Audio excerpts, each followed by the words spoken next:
Mom ate all the cookies. Make her spit them out now. After my husband shouted this frantically over the phone, my mother-in-law suddenly began to choke, foaming at the mouth, and collapsed. In utter confusion, I called an ambulance, and she was rushed to the hospital. Once there, the test revealed something shocking in her stomach. Do you have any idea about this? Do I have any idea? Of course I do. Because what they found was clearly something intended to take my life. My name is Susan, a 32-year-old mystery novelist. I've been married to my husband John for 5 years. However, he's been on assignment in Alaska for the past 6 months. We keep in touch, but he seems so busy that he often doesn't even read my texts. Still, I've been trying to make sure he doesn't feel too lonely, even sending presents with Christmas cards to make him feel less alone. In January, I sent a New Year's card, and in February, I sent Valentine's chocolates. He responded to each with a simple thank you text message. In March, a box of cookies arrived from him, accompanied by a message that read, I enjoyed your Valentine's chocolates. I was so excited when I saw the cookies that I immediately called him. The cookies arrived. Thank you so much. Thank you, too, for the New Year's card and chocolates. I'm sorry I couldn't come home for the holidays. No worries. It's hard to book flights during that time, and the tickets are expensive. Actually, these are the first cookies I've ever baked. I hope you like them. Really? I'll savor them while I'm working on my novel. However, while I was on the phone, I heard a crunching noise behind me. Turning around, I found Linda, my mother-in-law who lives with us, devouring the cookies sent to me. She has a tendency to thoughtlessly eat the snacks I've been looking forward to, as she loves food. Writing mystery novels requires a lot of brain power. I always look forward to treating myself with some sweets while I'm writing. So I've cautioned mother-in-law several times, but she never changes her ways. Before we knew it, she had gobbled down all the cookies. Oh! Huh? What's up? You already ate the cookies? I'm sorry. I took my eyes off for a second and mother-in-law ate them all. What? Mom ate all the cookies I sent? Make her throw them up now. Why should I? Before I could question my husband's frantic outburst, mother-in-law suddenly began choking, her eyes wide open. I can't breathe. And with that, mother-in-law collapsed, frothing at the mouth. What? Mother-in-law, are you okay? Mother-in-law! I hurriedly hung up the call with my husband and dialed 911 while calling out to mother-in-law. She was rushed to the hospital, and I went along in the ambulance pleading, Hang in there, mother-in-law!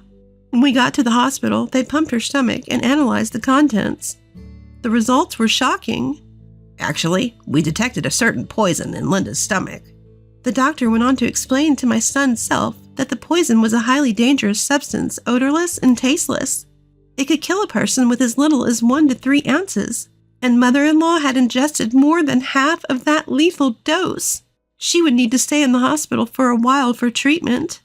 I hate to ask, but do you have any idea how she might have ingested this poison? At the doctor's words, I remembered what mother-in-law had eaten just before, and I felt a cold shiver of terror. This couldn't be. It had to be a mistake. I sat in a chair by my mother-in-law's still unconscious form, my thoughts a blank. But I had to confirm, as soon as I got home to prepare for my mother-in-law's hospital stay. I called my husband. He seemed worried about mother-in-law's sudden collapse. Is Mom okay? It looks like she'll have to stay in the hospital for a while. She's unconscious after ingesting poison. Poison? How could that be? So I need to ask you something. The cookies mother-in-law ate just before she collapsed, you made them, right? Are you trying to say you suspect me? Suddenly my husband's tone hardened. But from the situation, that's the only explanation that makes sense. Susan, if you're a mystery writer, you should know you can't accuse someone just based on circumstantial evidence. Are you trying to treat me like a criminal without any real proof? My husband criticized me harshly. It was frustrating, but he was right. But then he said something that made me question my ears. If anything, you were the one closest to Mom. You're the one who looks suspicious. What? Are you trying to pin the blame on me? Well, you started this by suspecting me first, didn't you? We ended up in a blame game for a while. Finally, my husband lost his temper. Enough. You can't call the cops without evidence. Anyway, I'm not coming back, so you better take care of Mom. He slammed down the phone after yelling at me like that. I was shocked, having just had an argument with my husband and then being accused by him. I stared blankly at my phone for a while, but slowly anger started to bubble up within me. Oh, so that's how it is. If you're going to play that way, I'll collect the evidence myself and corner you. Pumping myself up, I grabbed a pair of white gloves and a clear bag used by police to hold evidence from my study. Originally, I bought them as props for the mystery novels I write. Who knew life would bring me a moment to use them in reality? But even with all that said, I didn't know where to start. After all, this was my first time dealing with a real-life situation like this. Despite writing about such things in my novels, I decided to start by examining the area where my mother-in-law had been. The scene was left untouched since the chaos when she fell ill, not even vacuumed. Like a bloodhound, I crawled around the sofa where she had been sitting, and the surrounding area, straining my eyes looking for anything. Is this a piece of cookie? I found something that looked like a piece of cookie my mother-in-law had been eating, picked it up with tweezers, and carefully put it into the bag. Each piece was small, but my mother-in-law often spilled her food, so I managed to collect enough to test for poison. I was also able to gather crumbs from the original cookie box. But this alone wouldn't be strong enough evidence. As my husband said, it's possible that I could have planted it, unless I can get a solid piece of evidence that clearly points to my husband. At this point, a question occurred to me. If my husband really did it, how did he obtain such a dangerous poison? I decided to look into how he could have acquired it. So I phoned a police officer acquaintance of mine, whom I'd gotten to know during research for my novels. As I listened to the police officer's explanation and took notes, I reached a certain possibility. Although I had hoped it wasn't the case, that's what it was. In fact, I had been recording all of my conversations with my editor to refer back to later. I had a hunch about my husband's behavior, so I played back our past conversations, and my suspicions were confirmed. That's right, he no longer loves me. I loved my husband. I never missed giving him presents on occasions like Christmas, New Year's Day, and Valentine's Day, and always kept in touch regularly. But his heart was already moving away from me, realizing that he might even harbor ill will towards me. Tears involuntarily streamed down my cheeks. But crying alone doesn't solve anything. I called my mom, explained the situation, and asked her to take care of my mother-in-law, then hastily booked a flight and a hotel to Alaska, keeping it a secret from my husband. Once there, I staked out the apartment where my husband lived alone. Alaska in March was still covered with snow. I layered a heavy sweater under my down jacket, and shaking from the cold, I watched my husband. When he left, I carefully followed him, camera in hand, making sure not to be noticed. This was purely my determination and stubbornness.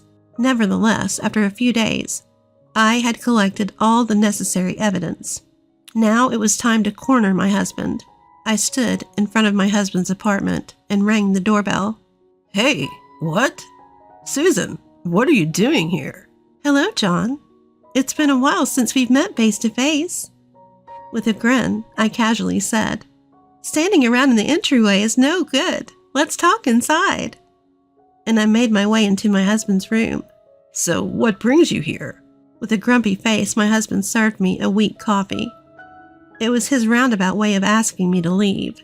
Oh, is it so inconvenient for a wife to visit her husband? That's not exactly what I meant. You don't have to lie. You have a date with another woman after this, don't you? My husband, who was in the middle of sipping his coffee, spit it out in surprise, coughing violently. Oh, did you come all the way to Alaska just to say that? Of course not. I have something more important to discuss. I want us to get a divorce. Please, sign the papers. Whoa. You're still holding a grudge over our argument about Mom? You need to stop with your delusions. While staring at the divorce papers I handed him, My husband expressed disbelief, but there was a look of panic on his face, and he was breaking out in a cold sweat. If you're saying I did it, then show me the evidence. The cookie is inside Mom's stomach. I bet nothing's left. I thought you might say that, so I've gathered some evidence. I'm not so reckless as to fly over here for $500 one way without proof. I first showed him a fragment of a cookie in a clear bag. First, a piece of the cookie you sent. It's enough to detect poison. Even if poison was found in my mother-in-law's stomach, it doesn't necessarily mean the cookie was the cause, so we'll examine this. But like I said before, there's a chance you put poison in, Susan. I asked a police officer friend about the poison, and it's not something easily obtained. It's not something a layperson can get through normal channels. It would have to be from a specialized pharmacy.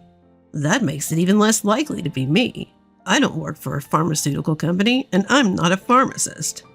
My husband slammed his palm on the table to try and intimidate me and end the conversation, but I calmly continued. That's why I thought there might be an accomplice. You seem quite close with this girl, don't you? I presented the next piece of evidence, a photograph. It was a snapshot I had taken while tailing my husband. Seeing it, his face twisted in shock. In the photo was a woman clinging to my husband's arm in a very intimate manner, and my husband had his arm around her waist. Her name is Anne. She works at a nightclub. I took this photo in Anchorage. Susan, aren't you ashamed of yourself for taking secret photos like this? Aren't you ashamed of getting close to a nightclub girl while you have a wife? In response to my counterattack, my husband choked on his words and glared at me with resentment. But I would not be intimidated. Apparently, this girl named Anne is working at a nightclub while studying to become a pharmacist at a pharmaceutical university. Maybe she snuck out some poison from the university and talked you into sending me a cookie laced with it. No, I've only met her at the nightclub. I had no idea she was studying to become a pharmacist or anything about the poison. This is pure speculation with no evidence. The husband, stuttering and stammering, tried to keep up his excuses. I sighed and pulled out my mobile phone. You know, I think you value her more than me. Sorry, but I have proof. Turning the volume all the way up, I began to play a recorded call between my husband and me. The call should have been coming from his room, yet the faint sound of a shower running and a woman's voice calling, "John, come join me," could be heard in the background. Even for me, it was so faint that I wouldn't notice unless the volume was turned all the way up. Well, your claim of only ever meeting her at the nightclub is clearly a lie. If I dig deeper into the voice, I can find out who it belongs to. Okay, I get it. I cheated. So what? It's your fault for not being as attractive as Anne. And my infidelity doesn't prove that I poisoned anyone. The husband, now defiant, sprawled out without any sign of remorse. I decided to play him another call recording. Just before my mother-in-law collapsed, my husband could be clearly heard saying, "Did Mom eat all the cookies I made? Make her throw up immediately." Can you explain why you said that if you knew nothing about it? My husband bowed his head. Turning pale, he started to speak in a strained voice. "Susan, how much do you know?" I'm guessing that you targeted my life because of the royalties from the novels I've written so far. At that, my husband took a sharp breath, presumably because I'd hit the nail on the head.